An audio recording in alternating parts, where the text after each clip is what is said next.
to Beyond the Picket Fence podcast, the untold stories of the American dream, where we talk about people, life, and business. I'm your host, Missy Stagers. And I'm Max Cause. And today we have a wonderful couple of guests here. They are Peter and Lisa Moon, the owners of Paper Moon Painting. And Paper Moon Painting has been around for quite a while. And there's a lot of things that these guys have figured out and they do really great. They've worked on and painted some of the homes of our sports stars, our entertainment stars, our billionaires. They've done work all over the country, all over the world, and somehow have found a way to serve our average everyday home in San Antonio and Austin as well. So very excited to have you guys here today. Thank you for joining us. Thank you. Love it. So to get us started, right, we want to get to know you a little bit better. So what are some things, we'll start with Lisa. What does our audience need to know about you? Oh my goodness, great question. So I grew up in what I call a sleepy little beach town in Southern California. Only child. So the one thing about an only child is that you learn to entertain yourself. So you name a hobby, I tried it. We're talking everything from needlepoint to rock collecting. I did it all. Couldn't land on a college major because I was fascinated by everything. But it also meant I got a lot of general knowledge, a lot in both arts and sciences. Didn't know which one I wanted to go into. Dreamed of working at NASA someday. Started off as an aerospace engineering major and realized I'm probably not going to be in mission control. I'm more likely to end up working in a cubicle somewhere on the widget that goes on the space shuttle. And I thought, not my thing. So switched to fine art, ended up graduating in art history. So again, a little bit of everything, but art history was fascinating and actually has been relevant in our business and kind of some of my approaches to realizing we're literally not just painting walls. We're creating an environment, helping to create a home that people live in, and it will affect them. How a space is designed affects everybody's well-being who's in that space. And so that's a giant motivator for us. So that's excellent. Recognizing early on what you were not meant to be and what you probably wanted to be and what was more aligned with your values. So we know that in life, there's no straight line to success. And we know that through life, we learn a lot, and that's what propels us forward. So I think we want to hear a little bit about, some of those stories, right? Some of the highs and lows in your life that formed you and really helped you understand what you wanted to do, be, and deliver in life. Sure. So it's fascinating. After college, I went into banking and escrow because that was available. Go figure. And then I, was out of the working world for a while. I raised 3 boys. Actually homeschooled them for many years, not for any religious reasons, but just academically. Again, I had taken college courses in virtually every subject, so was not intimidated about, teaching. So we did that for many years, and then I needed to go back into the workforce, and I was unsure where to go, and visited a friend's home, and she had just had a baby girl, and she said, "Come take a look at what I just did in my daughter's nursery." And she had hired a college student to paint a Cinderella's castle in pink clouds, and it was a light bulb moment. Not that I wanted to paint Cinderella castles, but I am a decent artist. I like to joke that I'd be a good forger. I could copy virtually anything.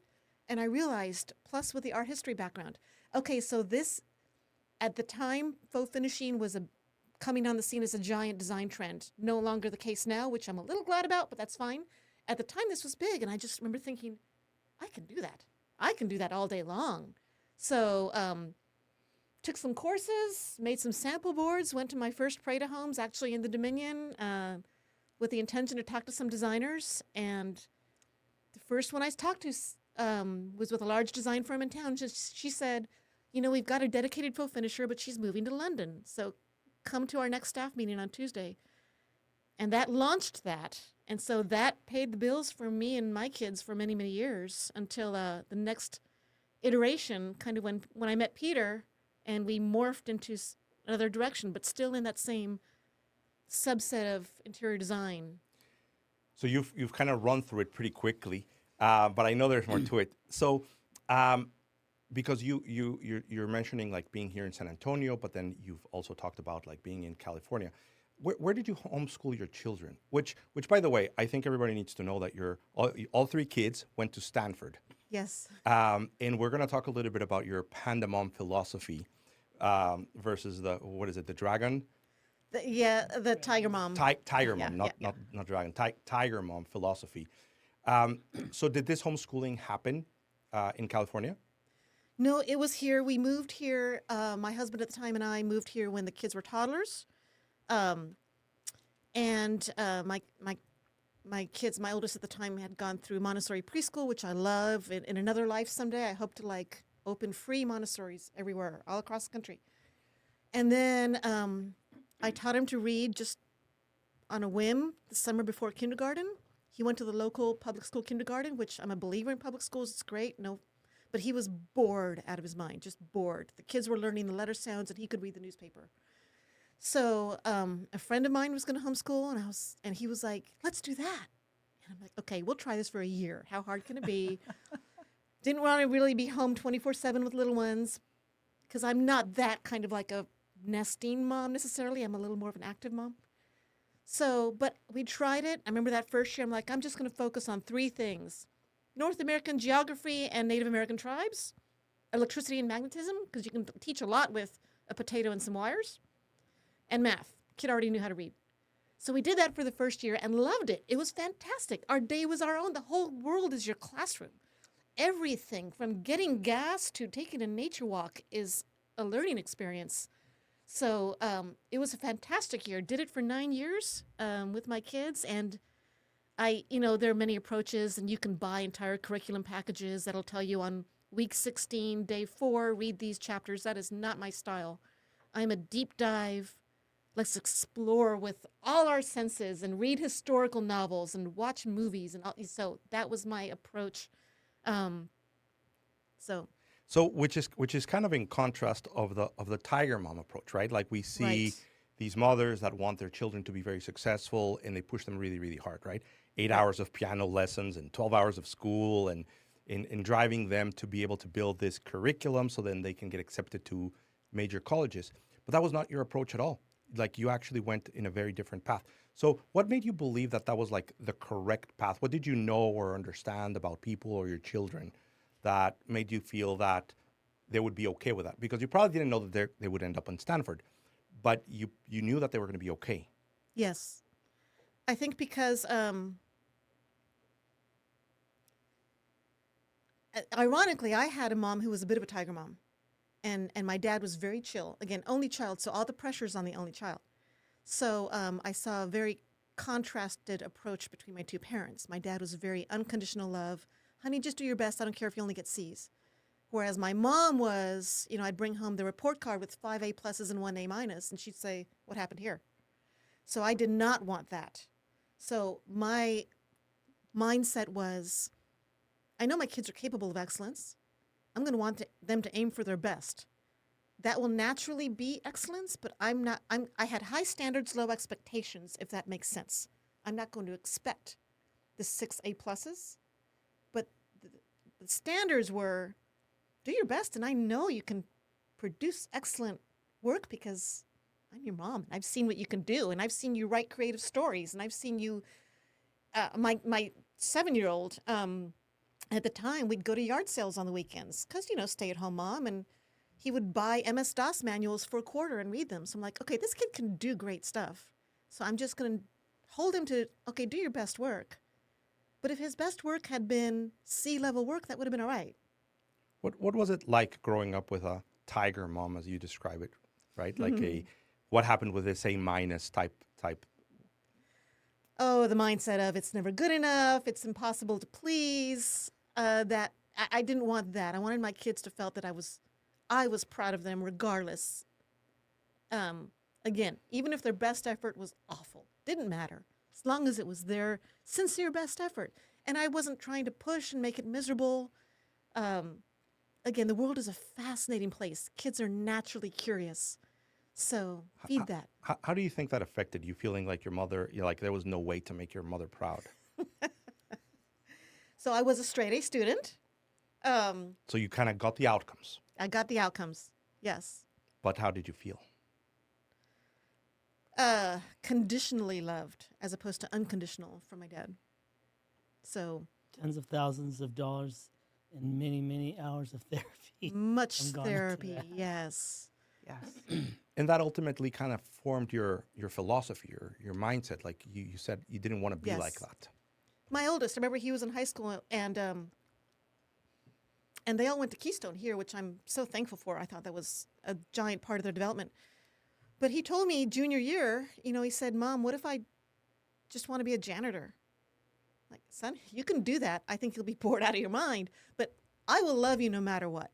Feel free, go for it. Create the life you want. I don't care how it looks, as long as, obviously do the right thing for people. But And- that was the high standards, low expectations thing. I kept my expectations out of it. It's not my life, and I just want them to feel nurtured. I find it fascinating listening to you talk about how you applied lessons you learned from your experience in growing up.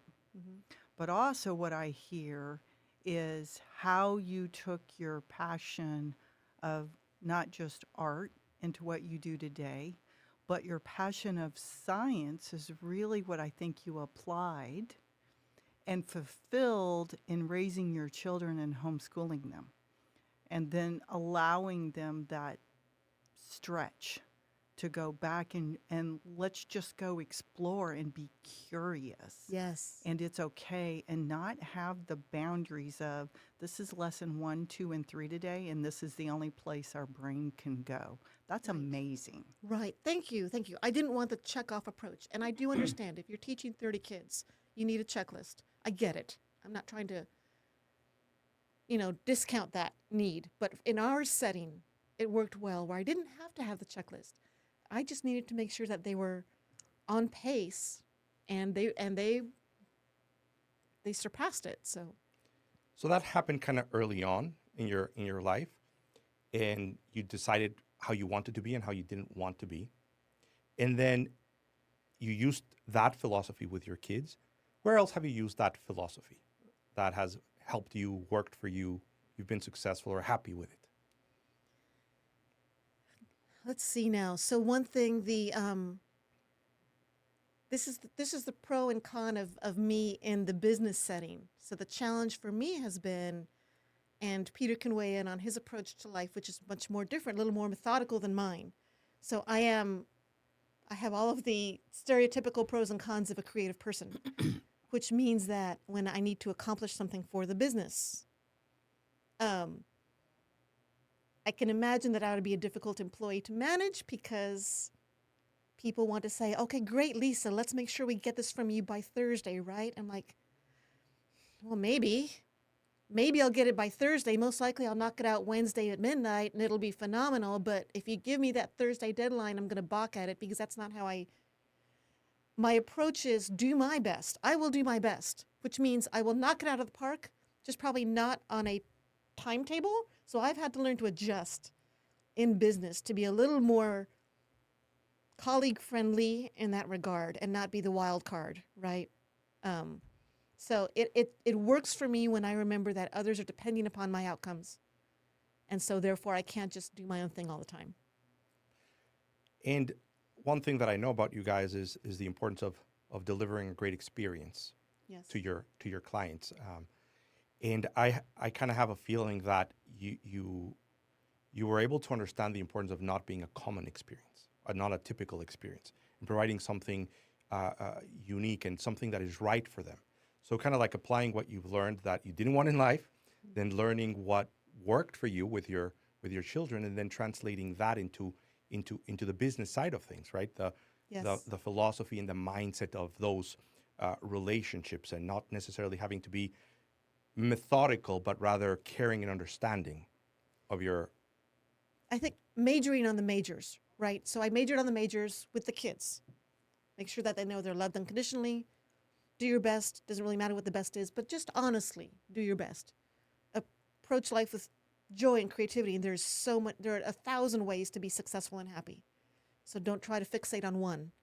But majoring on the majors, even in our business, has meant, what does somebody who, in our case, is going to get their home painted or wallpapered, what are they trying to achieve? They want their home to reflect them, to be a place of peace, to work for their family, right? All of the, I mean, they sound like cliches, but you do want these things. So majoring on the majors means, in our case, making sure the color is right. For example, a lot of people fixate on, well, I want quality painting, and trust me, we do too. We want the lines to be straight and the cabinets to feel smooth. That's our standard. But the goal of doing some kind of a mini renovation or refresh of your home is going to be to make it feel the way you want, and that is mostly achieved through things like color, basic design principles, which is why we help with color, for example, because in the feel of your home, it's more important that the color be chosen correctly than it is to make sure that there's not even a 16th of an inch deviation on that cutting line. It's the big choices that matter the most. So yes, we train our painters. They're all in-house employees. We can control what they do. They're not outside subs. So we make sure that they're trained to deliver a straight line. But from the customer's experience, it's the color, and that's stressful for most customers. They're like, oh my gosh, there's 1,000 whites. I just want my house light and fresh and pretty. And I'm not sure how to get there. And unless they're working with a designer, they are usually very stressed. So we try to take the stress out of it. There's two big pain points here. One is those design choices, and the other one is that I pick the right person who's not going to destroy my house. So we focus on those two pain points.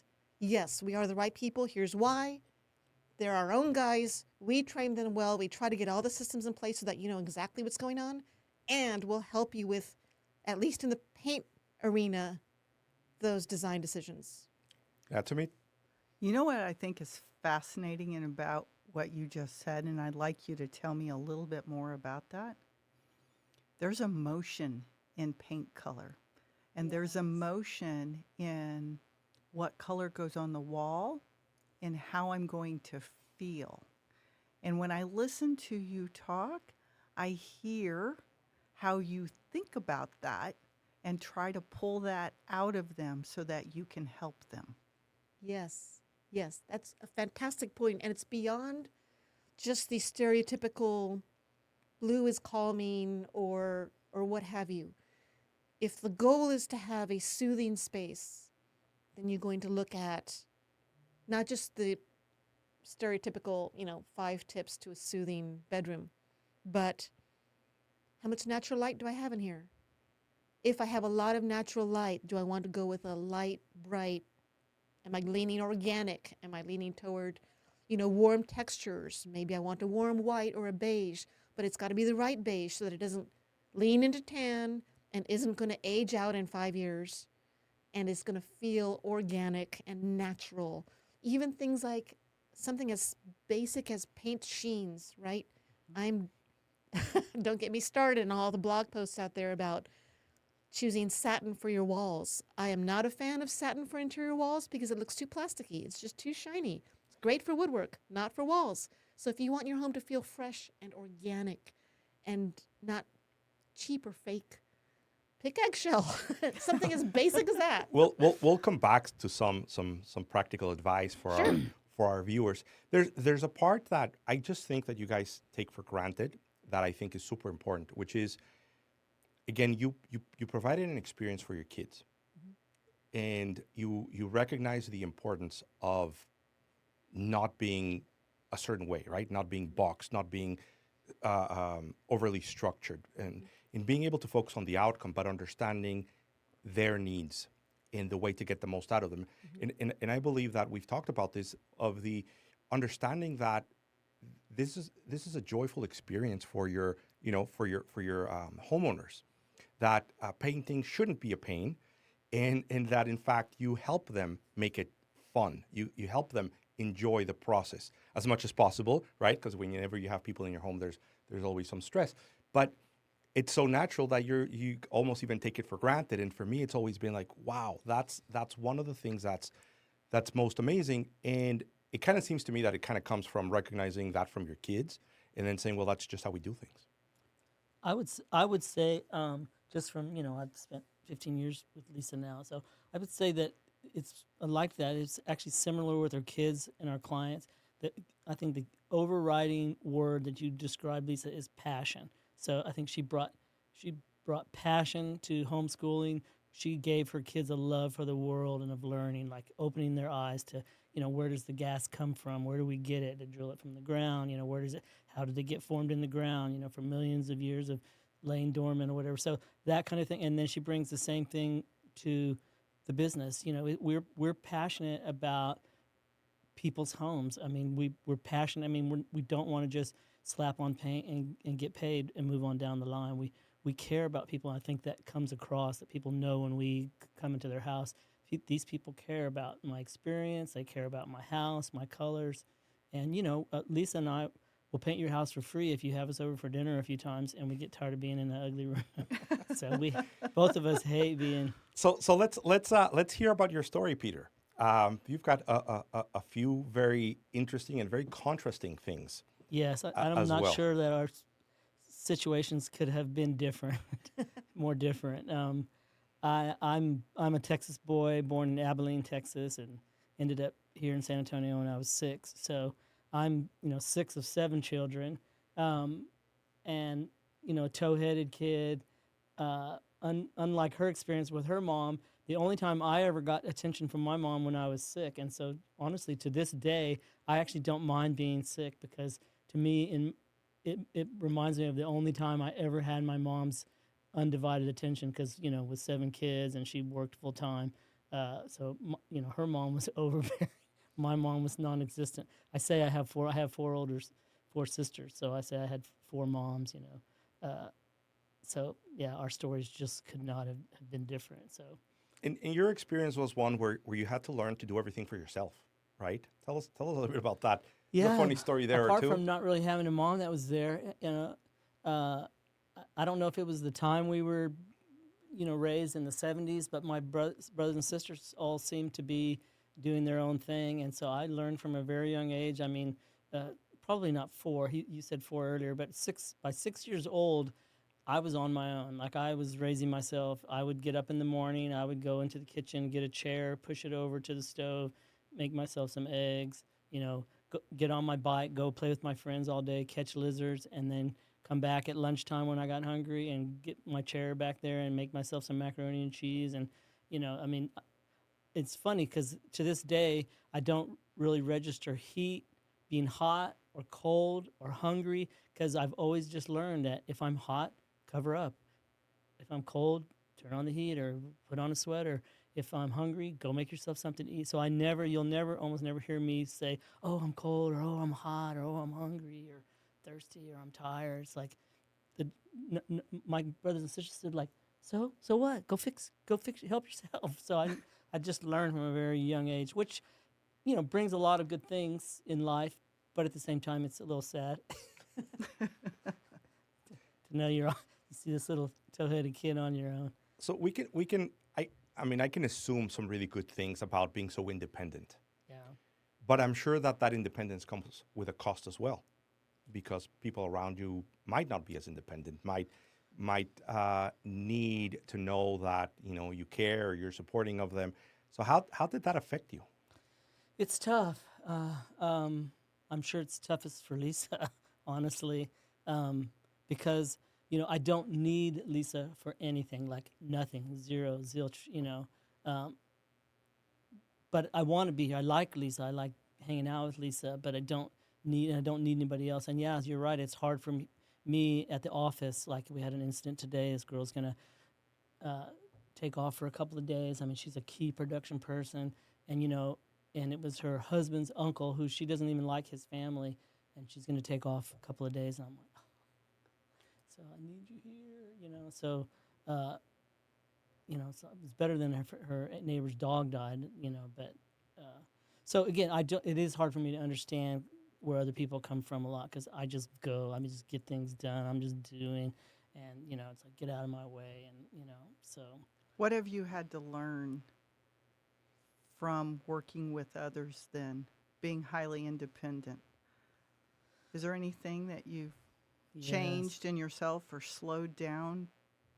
Lisa would probably be a better gauge. I've worked hard to just, I usually, like today, when I got a little frustrated, I went into our chief of staff, Stasia's office, and said, "Hey, help me work through this. I just don't understand, but you're the ones that are going to have to like make up." So I've had to just like not just say what I'm thinking all the time, not give examples. I mean, we have a thing at the office. I say, crawl in sick. You don't call in sick.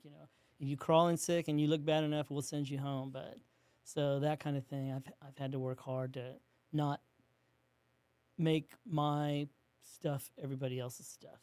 So everybody be a little, especially the girls in the office. They're this is a, they're I just need to be a little more understanding and. Now there's a very positive side to that on the business side, right? So tell us about that mindset of, you're going to get it done. You're going to get it done right, and even if you have to do it yourself. And I think it started early on. When did you start wallpapering? Yeah, so I mean, I went to graduated from high school. I was a smart kid, but I didn't have the kind of direction Lisa had. I think she had some good, even though her mom was hard, she had some stuff. So I was college bound, but I just really didn't know what I wanted to be. I didn't, my parents and my siblings weren't really involved in my life, like helping me. And I don't know, I have a plenty good brain. So I went to UTSA. I went to college. Actually went to seminary. I was going to be a missionary, and that whole time I had started in high school. A friend of mine's dad was a painter and a wallpaper hanger, and so I started doing that just as a summer job. We always played sports, so we couldn't work full time, but I would do summers and weekends, and I would go and sand walls and paste paper. And so I learned that business from the ground up. It was great. I had always had money in my pocket. By the time I got out of high school, I was making $50,000 a year, and this was back in 1981. So, and then I put myself through college. My parents didn't pay for anything. Nobody really paid. I was on my own, like I said, and paid my own college. But I really couldn't decide what I wanted to be. I married my high school sweetheart. She left me between my junior and senior year, and so I dropped out. Came back to I was in Louisiana at a seminary. Dropped out, came back to San Antonio, and then hung up a sign, wallpaper sign. By then, I had been doing it for 10 years, and I liked it. I was good at it. I made great money at it. It was probably, in retrospect, Lisa. If Lisa was my mom, she would have shuddered, and my mom actually shuddered too. My mom wanted me to be a lawyer, but it turned out to be, pretty fortuitous.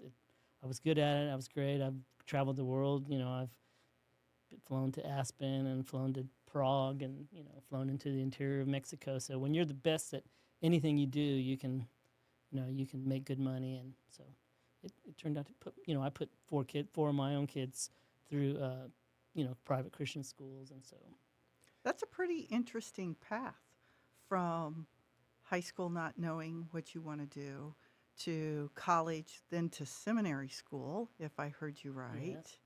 And so tell us a little bit more about where that leap happened in between there and then understanding that, some hurt happened and we changed our path again, but that's interesting.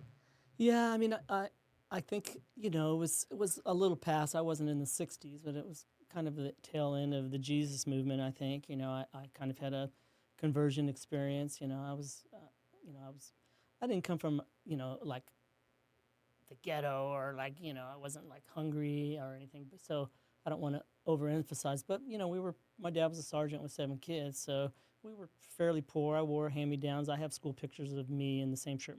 Both my brothers had the same pictures in the same shirt. So we would see them later and was like, "Is that the same shirt? Is that the same shirt?" We were all wearing because it was a cool shirt. It was like this stretchy thing. It made your muscles show and had stripes on it. So I think I had a conversion experience. I was kind of heading in a bad direction. I had graduated from high school. I was a popular athlete, but I started drinking and doing some drugs, and so I think something inside of me was telling me, it's time to change. So I had a pretty serious conversion experience, with a buddy of mine, and we just said, we're going to go off and go to seminary, and we're going to save the world, So I wanted to be a missionary. I trained 3 years to be a missionary, but when my high school sweetheart left between my junior. You can't be a missionary if you're divorced in that denomination, no matter what. So it doesn't matter why it happened, but so basically that avenue was just completely cut off for me. So I just came back to San Antonio, licking my wounds, and just Life pivoted. life pivoted. And luckily I had they say nowadays learn a trade. That no one says that anymore. Everybody's go to college, get a degree, but you know, electricians, plumbers can make As much money as 100 those grand lawyers. a year, pretty easily nowadays. And we have guys that are high school dropouts working for us that are making $60,000, $75,000 a year. So, Peter, you gained a lot of experience working in the business early, right? The famous 10,000 hours type. Yes. And how did you start working with designers? Because I understand that that's like one of your keys to success. So a lot of your mindset, approach, determination, get it done. I don't need anyone else, but I'm going to get it done. I think maybe people don't know about you about that part of you, where you're going to get it done no matter what, right? If you have to be putting paper at 4 a.m. or whatever it might be. But that was kind of all created from you recognizing that there was no one else. Well, I mean, we all And then designers see that and they're like, wow, he can really remove our headaches. And then tell us about that trajectory. Well, I mean, we've all heard it said, you create your own luck. And I agree to that to a great extent. I do think there's a more fortuitous, God-like moments that happen, that are more than just, working hard. I was a hard worker. I from 12 years old, I got jobs. My dad. I don't think I ever took $20 from my dad from the day I was about 12 years old. I had my own money. I had my own jobs. I would walk the neighbors' dogs. I would clean out the neighbors' pens. I would try to sell things on the sidewalk. So was a hard worker, but I think there was fortuitous moments, and that was one of them. I was doing a little crummy job. It was actually at the Jewish Community Center. It was a great little place, but the contractor was a little crummy contractor, a little greasy, slimy contractor. And Those darn contractors. yeah. So, but I was working in that hallway at the Jewish Community Center, the JCC, and basically this lady walked behind me and she saw her stop, and she came back over and she said, "Hey, do you have a card?" And I did. So I handed her a card. She said, my wallpaper hanger's been hard to get hold of lately, so I might call you. So I didn't know. I said, okay, great. I've heard that all the time, so I didn't. But, she called me a week or two later, and I went and did a job I didn't know, but she worked at the same place that Lisa, Design was with the same design firm, John William Interiors. And next thing you know, I was working for her. I did a good job. I went into the first job. And next thing you know, I'm doing all of John Williams' designers. They had about 6 or 7 designers at the time. And then one of them left and went to Stowers Furniture. And next thing you know, I'm doing all the designers at Stowers. One of them worked at Leonard's Furniture. One of them worked at, what's the other one? Shanks? Julie Shanks. So next thing you know, I'm doing wallpaper for, because I was a hardworking, nice kid, and just, I was a kid. I was literally a kid at the time. So, yeah. But that moment, I shudder to think, had I been in the restroom when that designer, Carla Wentworth, I call her client one. You probably know Carla. Her husband was a state senator. But I call her client one, and we're great friends today, because I shudder to think if I would have been in the bathroom when she walked behind me. So moments like that, and meeting Lisa, Lisa led to the real formation of Paperman. That was just my little personal career. I was at, sole prop. But moments like that, are, that's more than just me working hard. And, once I got my foot in the door, I had to go in and do a good job and be a good service. And, but. So it's interesting because I'm curious, because everything seems to be like so well aligned, right? Like you were always a hard worker. You always took care of yourself, and you did a great job. But well, that's debatable. Talk to us about that. Well, you might ask all my ex-wives how. So, I think seriously, I think part of raising yourself. It's like, it sounds like a wolf, but being raised by wolves, which is not far off. But I think I was emotionally somewhat emotionally retarded. I think I was, I think that happens a lot to young men, but I think especially when because I mean, I had no real giant role. My dad was a great guy, but he didn't like spend any time instilling things in me, how to save money, how to, treat a woman, so, I must have been, a difficult, again, not just doing my own thing. And, it's like, hey, babe, you're here to come on, we're going, you want to come with me? Let's go. So I wasn't really thoughtful and caring. And so it's a lot of things that aren't so great from that. But apart from that, I think, I took care of my clients. I took care of, my friends, and I took care of my family, like physically, like money-wise, and we always had a decent house, and, I paid bills. I wasn't, off carousing and drinking, but I was probably emotionally unavailable, But I hear in that also a passion to do 110% at what you do. Yeah, I mean, I think, a lot of people at the end of their life would have wished, their family was their most, but work is probably mine. It's the most steady thing in my life, it's like the thing I've always been good at, I've always done. So, I'm trying, and I think I've done a pretty good job. I'm trying to be a better husband, a better dad, I mean, I actually was a good dad. I don't think my kids ever saw me as not being a good dad, but I've got grandkids now, so I'm trying to decide what kind of granddad I'm going to be. So I'm softening and mellowing, I hope, a little in my older age. So it's interesting, and I'm inserting a little bit, but the synergistic effect of us having very complementary skill sets, right? So when we got together, we were each our own individual craftspeople. I was on the tail end of the faux finishing trend. We met on a job site, actually, where the designer needed work from both of us, needed wallpaper installed, needed faux finishing done, and that's when we happened to meet. And so, but the way the business evolved was that I am the creative, I am the big picture thinker. So, for a few years when we got together, we each did our own thing. And then I remember sitting down once on the sofa over Thanksgiving weekend. I'm like, babe, I know I don't want to climb 3 decks of scaffolding forever to plaster a ceiling. He'd already had shoulder surgeries and what have you with decades of hanging wallpaper. So we know painters. This is the overlap in the Venn diagram of what we each do. It's the prep and the painting of the walls. We know this. We know people that can do this. We can make a business of this. And so I'm the envision how it all fits together. People would ask me after I started working in the business, well, don't you miss the creativity of painting, especially in faux, which is a little more creative than straight color? I said, but creating a business is creative. You still envision the end result. You still know what you want it to look like, feel like, how it operates. And Peter is very much a steady state, again, get it done. He keeps the trains running.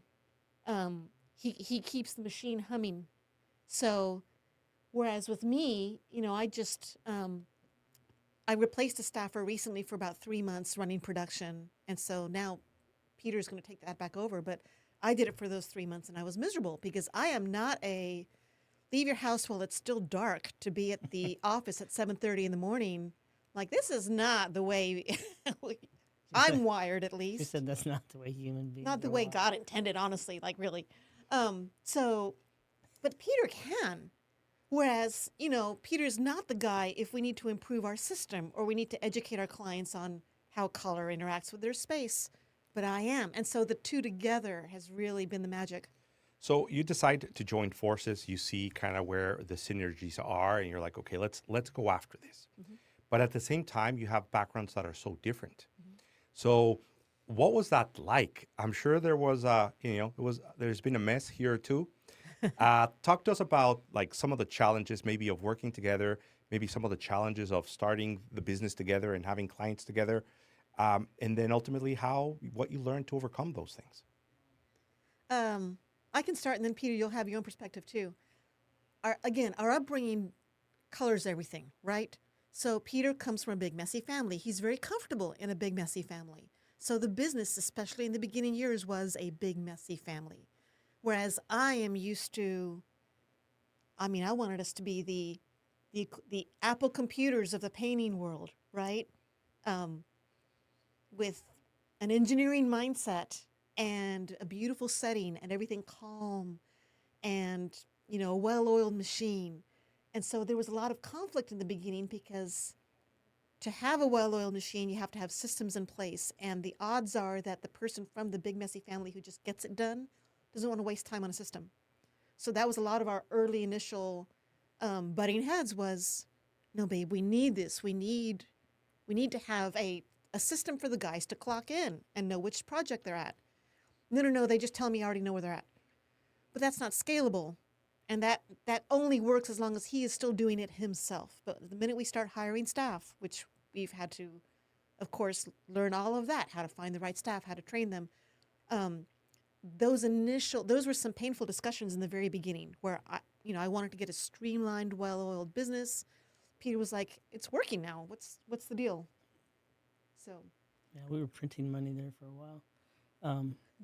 Yeah, it has been. I mean, Max has basically been more of a marriage counselor as much as he has been a business consultant. So We'll edit that part out. I actually think that like and again, I don't know if this is apropos, and you can stop me. Lisa will stop me. She'll be like, I think the first time we came to Max is probably like the crux of the way it went for so many things, like every system, because I don't like change. Like it's working, and I don't like new systems just for the sake of new systems. If you can, so like when we came to we quickly learned. We started the business, and the business tripled in the second year. So we quickly learned that we did not know what we were doing. So Lisa went out looking for for consultants. So she said, "Well, I got an appointment with a consultant." I'm like, "Oh, babe, I got things to do. What do we do? We don't have time for that." So we got guys all over the city and jobs going on, and so we go over there to and to meet with them, and he says, "Okay, so what's the plan?" And we look at each other like, I don't know. And he's like, "No, seriously, what's the plan? I mean, like, if this went perfectly, where would you guys be?" And I can't remember if he said 5 or 10 years. And I said, "I don't know, Lisa. I don't know." And he said, "Okay, sounds like you need to think about this. I'm going to leave the room. I'm going to leave you a pad of paper. I'm going to be back in 15 minutes. Y'all think about it, talk about it." So as soon as he walks out, I'm like, "Babe, I've got things to do. What are we doing here? This is ridiculous. I do not have time for this." And so we came up with some weak sauce. I mean, I think it was something like we would like to put our toes in the sand, and we'd like to see the drapes blowing with the wind. And so that's when he comes back in, he looks and he says, "Okay, so you want to put your feet in the sand. You want to see it. Okay. So he's like, "Look, people, what is the plan here? What are you put on earth to do? What are we doing here?" He started to get a little like mean and emphatic. So then we spent 2 agonizing hours like pulling out. And what we came to the end of that was phenomenal. It's basically the basis of our whole business now. Is that we realized that Lisa and I both shared a love for beauty. Like both of us hate to be in ugly places. And I had another one that Lisa didn't necessarily have, but I love to develop people. So as part of my ministry thing, I love to see people develop their potential. And so that's why I've been more the operations guy in the company, and so those 2 things were the foundation of the whole company. And but it took agonizing and an agonizing time and it's been that way with almost every decision in the business. So what do you think were some of the key points after understanding of 2 hours of agonizing, of coming up with a plan and learning about each other when it comes to business?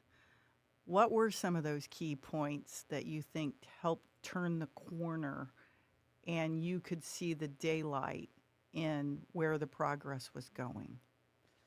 Well, I mean, just that revelation. I mean, it gave a purpose. I mean, okay, now we can build a marketing strategy. We can build, who is our core client, who is, what are our core competencies. What are we trying to do? What do we want to do? What do we don't want to do?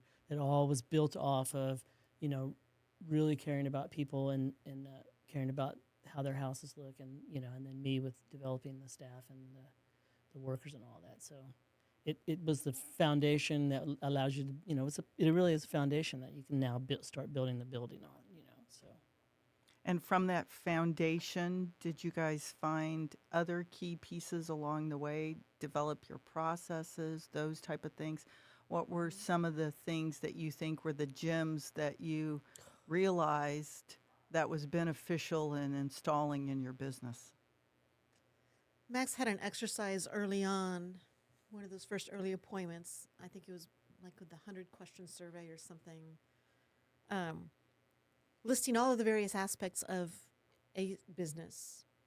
Everything from like who does your marketing, who runs payroll, all of the various aspects. And our names were on virtually every one of them. Do you have a system for this? Pie chart, we call it a time pie chart. Yeah. Do you have a system for this? And it would be, well, we make it up as we go, but we figure it out. And so, again, not sustainable, right?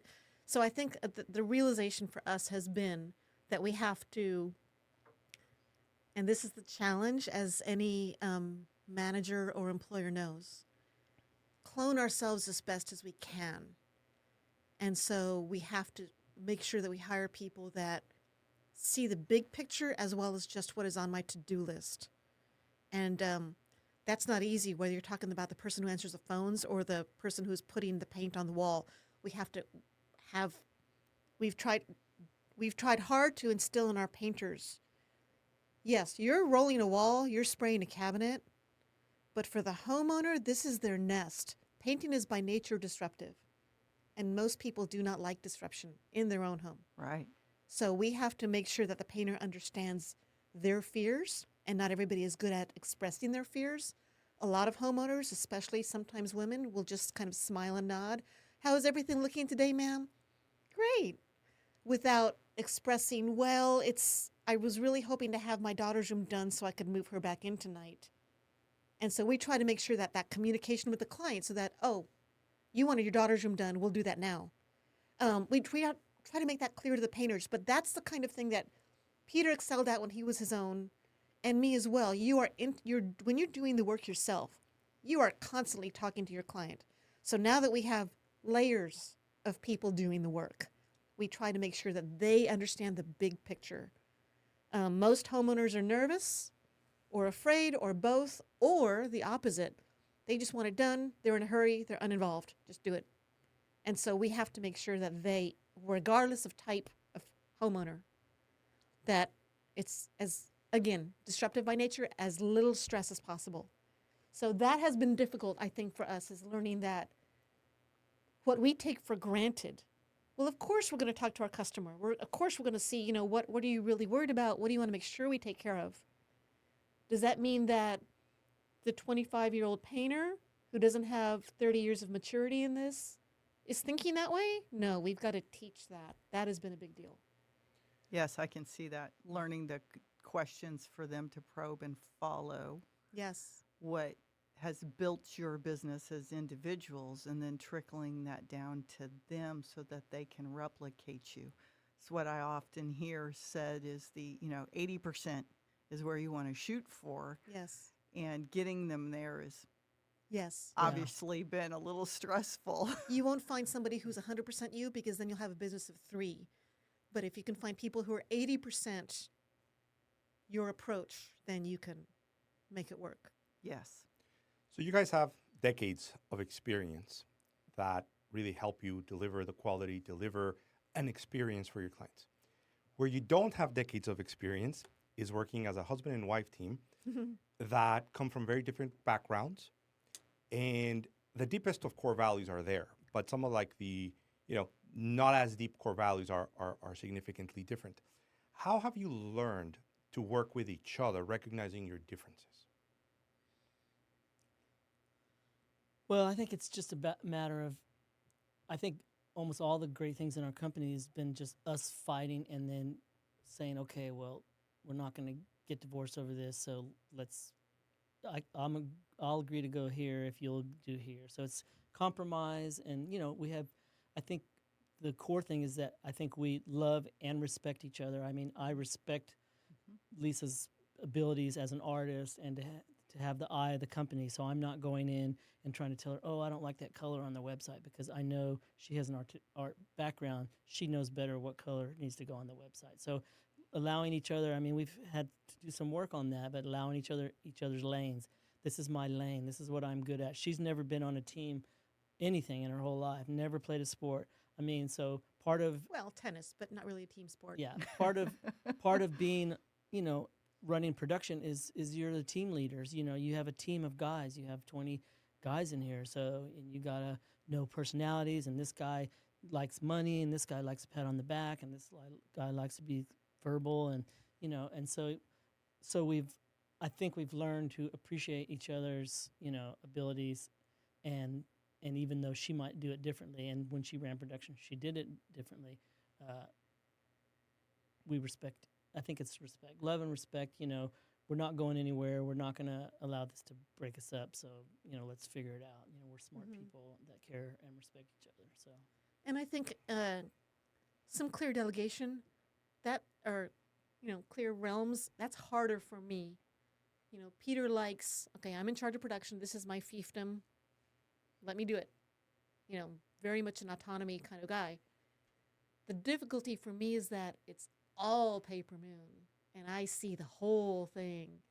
So when I'm looking at production, and it could be as simple as whether or not the guys put a yard sign out in front, which will be seen by homeowners when they're walking their dogs over the weekend. So, it might be important for us to keep the schedule full, right? That's the lead source. Believe it or not, a lot of people see yard signs. And so, Peter will be like, well, I'll handle the guys, leave that to me.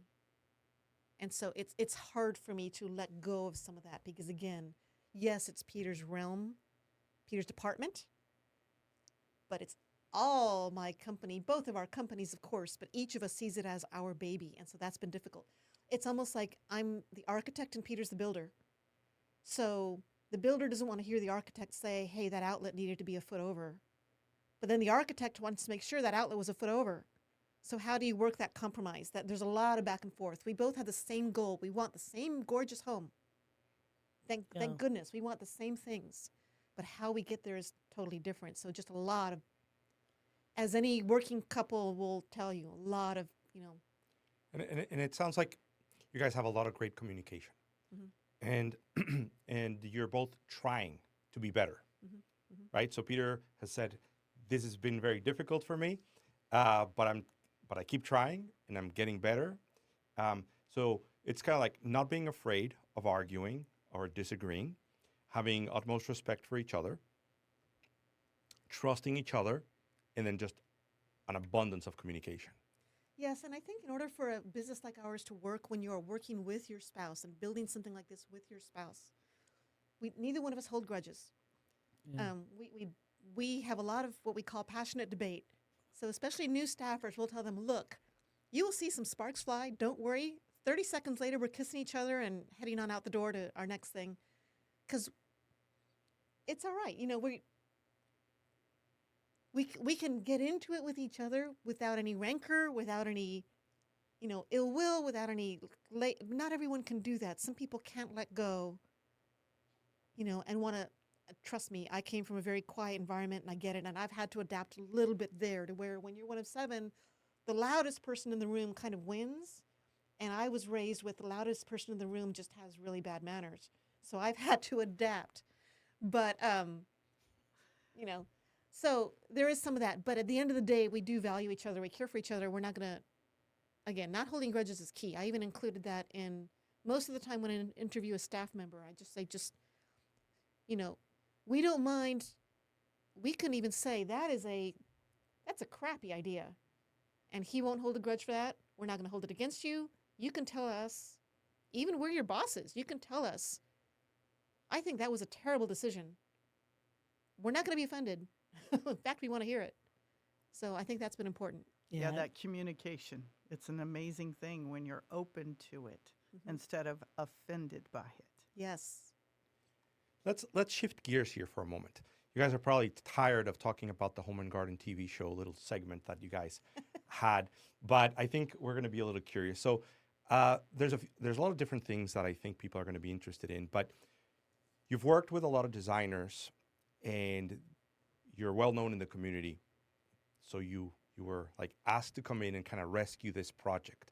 Tell us a little bit about what it was like to come in, rescue the project, working under not only the lights but the constraints. Right? I mean, that was a massive project that needed to be accomplished in a very short period of time.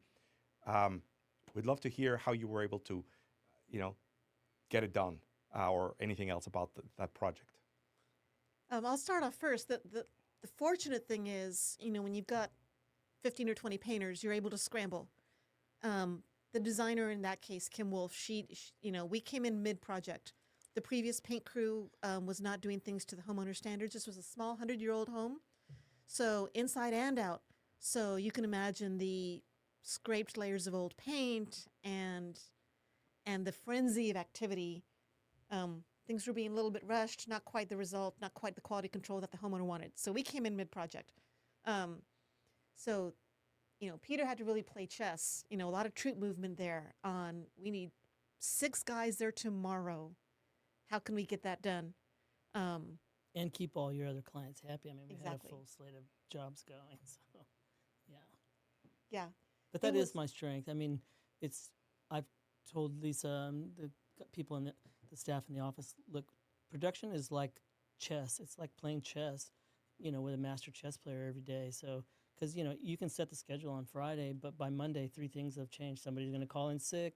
Somebody had a flat tire. Mrs. Smith last week didn't like the colors you picked. So now you have a, all hands on deck situation. So, it's just about staying calm and just figuring out what's the best solution. Sometimes you have to let people down and just doing that in a meaningful way. Hey, Mrs. Smith, I'm sorry. I know we were supposed to be there today, but so and so is out, and really wanted this crew leader to do it because he's the best one at this we have. So is there any way we can wait and just do that, in a couple of days? People understand. I mean, occasionally you have unpleasant people that don't understand, and but yeah, so that was definitely one of the top 5 kind of situations where we had to like create on the fly. I mean, they called us, they wanted us to do it. We knew that it was a great marketing opportunity, and we just said yes, not really knowing at all how we were going to pull it off. But The main thing that mattered there was speed and the quality control. The quality control was the reason the previous painters were let go, right?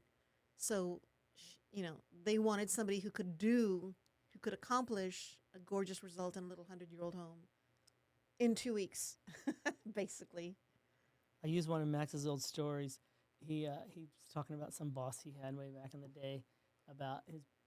He said he just couldn't get his assignment done, and the boss said, "Well, what were you doing at 2 a.m.?" He said, "Sleeping." He was like, "You could have been not sleeping." So I've used that because theoretically you have 3 days every day. There's 24 hours, 3 8-hour days.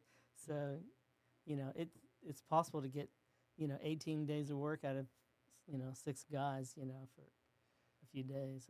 So I'd love to hear some of your like life advice in a few different flavors. So what is like your best advice for couples, right? Your best advice for husband and wife teams, right? And then your best advice for homeowners, right? Based on what you guys know and what you guys do. I know it's a lot. What's that thing? Lisa and I briefly considered. When we got together, we were both craftspeople, but we were both smart people and looking for possibly other things to do. We thought about doing, because we both had been divorced and with all the trauma that involves. So we thought about doing like a business where we helped people who had found themselves single in the middle of their life. Where do I go from here? Like, what do I do? Like, what do I wear? Because I had a little team of people that helped me. I mean, I was ready to get a rocking chair and have grandkids, and now all of a sudden I had to go out to the clubs and be sexy again, And so I had my niece, and a couple of girlfriends that were basically telling me what to wear. I mean, I was like, I'm going to buy this car. No, don't buy that car. That's like, you're going to look like the old guy that's just trying to be cool. Just that's not the car. Don't get that red Corvette or whatever, Just get something that's, So I just decided on rugged sophistication was my, my mantra. Like everything I was going to do had to be I wanted to be rugged because that's the way I am, kind of a rough and tumble guy. But at the same time, it needed to be sophisticated because nobody, Although nowadays everybody wants to go out with a guy with a big beard, but the girls of my age did not want that. So what was the thing that we just? There was 3 things that we said. Oh, the relationship needs to feel effortless. Right, it needs to be effortless, especially in the beginning. This is what we would tell couples.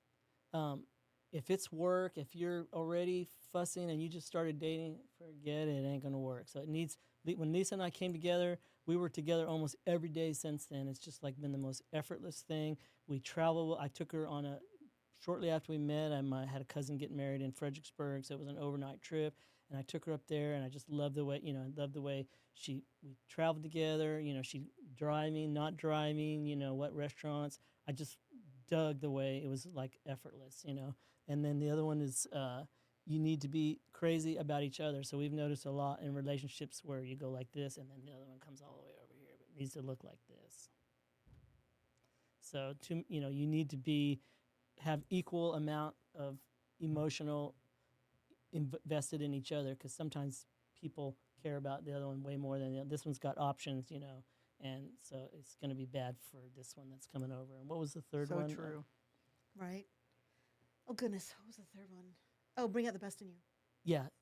The other person should bring out the very best in you. When I am with Lisa, I feel smarter than I normally do. I feel capable. I feel, I had no idea that I had a sartorial sense at all. Like I didn't own a sports coat. I love dressing up. I have, multiple sports coats. I own a tuxedo now.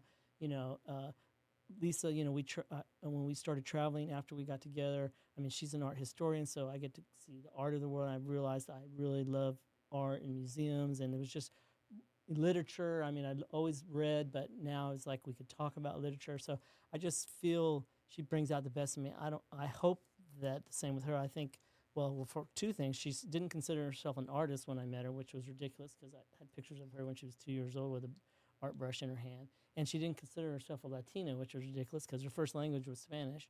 Her mom is from Peru, and so I helped her realize her artistic ability. I hope bring out that some in her Latin, I think flair. we're both very good at the kind of what I did with my kids, the unconditional love, right? Neither one of us is very needy, and I don't mean that in a bad sense if someone is needy. I think we didn't need much from, I'm not going to be offended if he doesn't bring me coffee, but happily he does bring me coffee. But I'm fine if he didn't. It's the major on the majors thing. I think that's whether it's spouses, parents, businesses, major on the majors. A lot of people, I've known some brilliant people in my life who give equal weight to all aspects of a thing, no matter how large or small. But in reality, you have to kind of decide what is the thing that needs my full focus first. What is most important? My goodness, parenting. I've known a lot of parents who are, the what is it? The Song of the Tiger Mom, the book that came out 20 years ago or so, talking about moms who are very micromanaging of their children. You will take piano twice a week and you will succeed in all of these aspects. And as we've mentioned, I didn't want that. But also the beauty of it is that if you major on the majors, you can be hands off. It was hilarious for Peter to be there and watch, because when we got together, my kids were high school age. And so he saw kind of the college process. But I remember there was one weekend when, my kids had a random schedule with their dad. And so sometimes here, sometimes there. So one weekend, my youngest Wes hadn't come over yet. And Peter's like, is he going to be here for dinner? I'm like, I don't know. Where is he? Let me call him up. So I call him up, and Peter's hearing the tail end of the conversation. To where I'm like, hey, Wes, where are you at? And all he hears me say is, you're where? Okay, wait, what? Okay, all right. So you'll be here Sunday. Okay, and kiddo, we've got to talk about some communication here. So what actually happened was Wes is like, well, I'm in Boston. I'm on a college visit. Her My 16-year-old. 16-year-old son was in Boston. We Holy didn't know cow. we were expecting him. And he's like, I texted you about it 2 months ago. Oh my God. So on his own, college basically had said, we'd like you to visit at this time. MIT it was. He arranged for the ticket, got himself to the airport, you know, and Yeah, he so just flew to Boston. His dad, mom or his dad, didn't know where he was. right. And I love it. So, and you know, some parents would be like, "Oh my God, you know, never in a million years." But from my perspective, this kid had common sense. He had initiative. You know, he was intelligent enough to apply to MIT. I mean, I wasn't worried. I was just like, okay, well, I really needed to have known that, but sure, take care of yourself. See you Sunday. So again, if you set the foundation right, then you enjoy that in business, right? I've got staffers that, you know, I don't have to worry about they can make a judgment call, and no one's 100%, but they mostly get it right. So, but again, that's having done the homework of you picked the right person, you infused your values into them, and then let them run. Thank you. That I think will be very useful for everyone. Let me ask you guys this: what is a little known or uncommon piece of advice about your industry that our viewers can benefit from? Something that, you know, most painting companies won't tell them. They won't necessarily hear it. They won't watch it on the TikTok. Something that you guys know that a lot of people don't know, or it's uncommon, or kind of goes against what everybody else says. Peter will have different responses than me. I'm gonna approach it more from the design aspect. Again, we're in the home improvement space. People want to improve their homes because they want it to feel a certain way, look a certain way. So, from the perspective of implementation, we come in on the implementation phase, right? But those design decisions that are made first are 90% of the success. So those decisions are, again, color. You have to look at your whole space.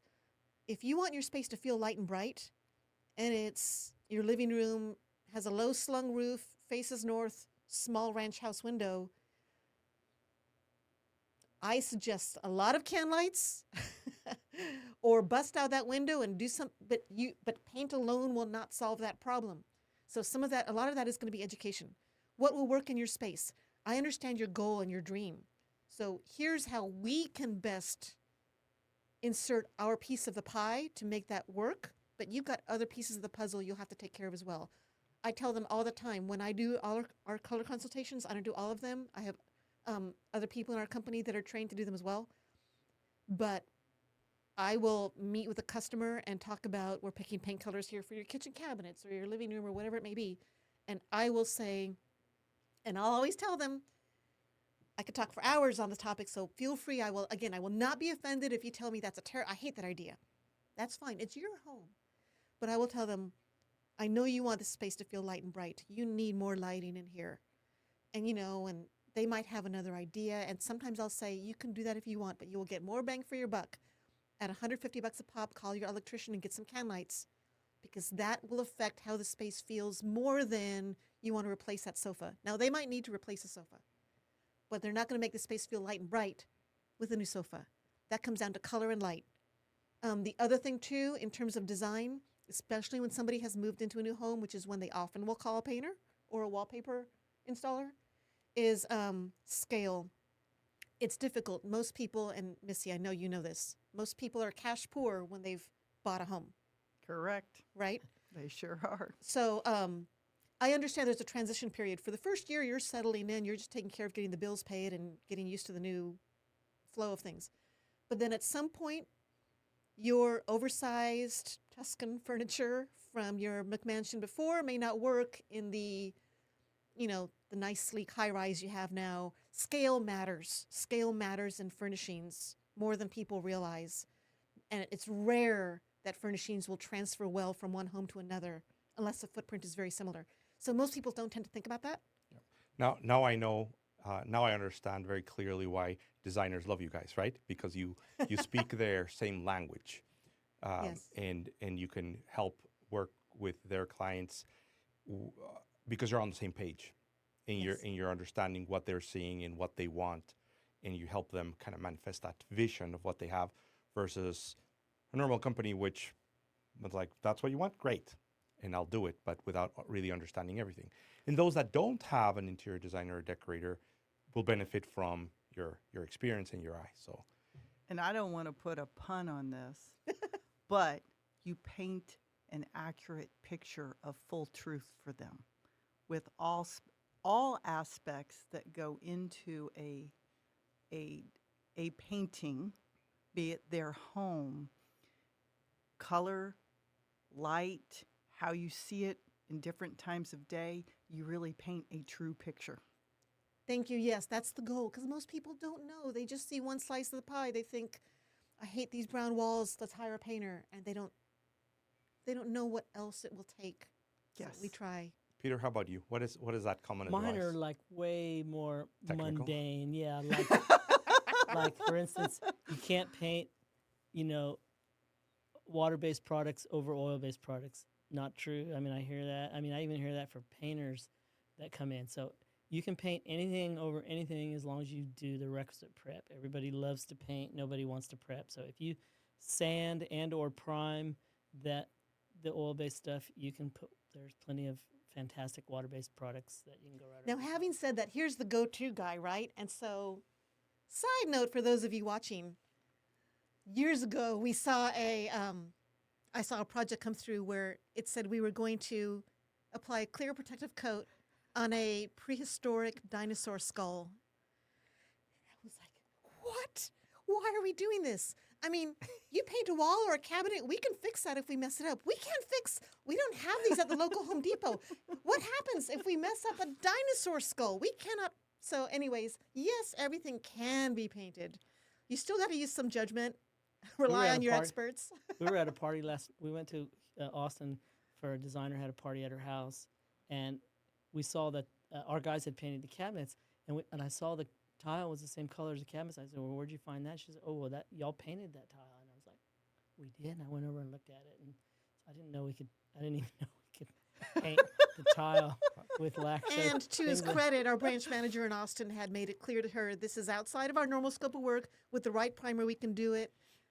He gave her all the necessary caveats. We can't warranty it, but she Right. said no one's going to touch that. It's not the tile you. Right. So to wrap up today, this is individual question for you guys, right? When you look at where you are right now and the successes, the challenges, the struggles, what are you most proud of, right? What are you most proud of, business, personal, both? So I'll give you guys a second to think about it. What are you most proud of? When it comes to business or just Business life? or personal life?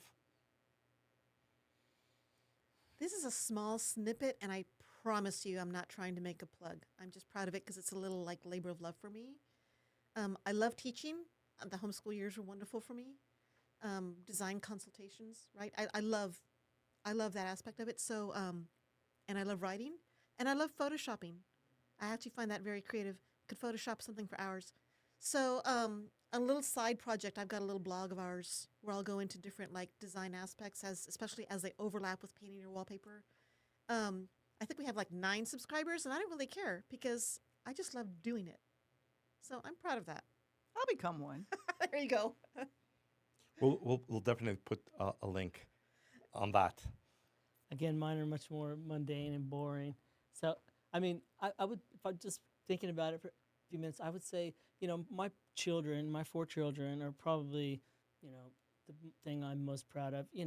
Again, I wish Lisa would have been their mom. They would have probably been more educated and had a few more advantages along those lines. But, they're fantastic human beings. And so, I mean, and the grandkids are coming along too. So they're not really old enough for me to have great feelings other than just gushy feelings. But I don't have any, I don't know who they are, their character and all that. But my kids have great character, and they just bring me a lot of joy. And I'm also very proud. I mean, Lisa and I started thinking about it when we started thinking about this, about Paper Moon. We've created a big thing. I mean, we're 40 people make a living here. Feed their families. So I mean, if you'd looked at us and we both were just divorced and both semi-broke when we got together 15 years ago. So in 15 years we've been able to create a company that this umbrella that takes care of 40 families. So I'm very proud of that. So As well you should be. Last comments, thoughts before we close today?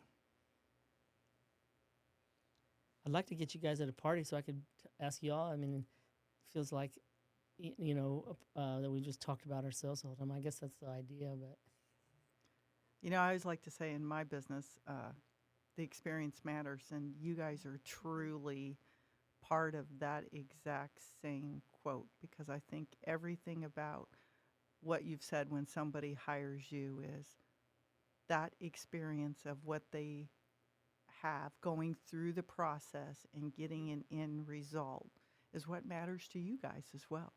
Yes. And I think kind of thoughts zooming out a little bit. Again, there are 1,000 ways to have a happy, successful life. It's okay to try multiple versions. It's okay to, just for kicks, I'm in a little film school program right now because I love learning. I love film. It's creative. It's fascinating. Absolutely fascinating. So why not? You know, and some people are like, why? Like, what are you going to do with that? You're not going to go and, you know, get a full-time job in Hollywood, although I wouldn't mind. But why not? The world is a fascinating place. You know, craft it as you will. At the end of the day, all we really need to do is pay our bills and treat our people well. That's the basics. So find a way to pay your bills that gives you joy and treat your people well without layering expectations and heavy weights on them, and the rest kind of will fall into place. And I understand in history there have been wars and famines and pestilence. I'm not talking about those scenarios, but in the normal, ordinary life, it does tend to work out. I actually think, just channeling off that real quick, that's the key to, if you had to put a very short zinger on the whole thing, is just learn to ask the question, why not, instead of why. Why are you doing that? Well, why not? So I think we've done that successfully. It's like, why do you want to grow a big business? Well, why not? Why wouldn't we grow a big business? So, you know, why are you going to film school? Well, why wouldn't I go to film school? So just turning it around and leads to some. Lisa, Peter, thank you so much for your time. Missy, it's been fun. Yes. And hope to do it again. Thank you so much for your wisdom and your stories, and hopefully we will all be a little bit better because of it. Oh, thank you. Thank you. This was Appreciate great it. fun. Thank you. Loved it. Thank you so much. Thank you guys.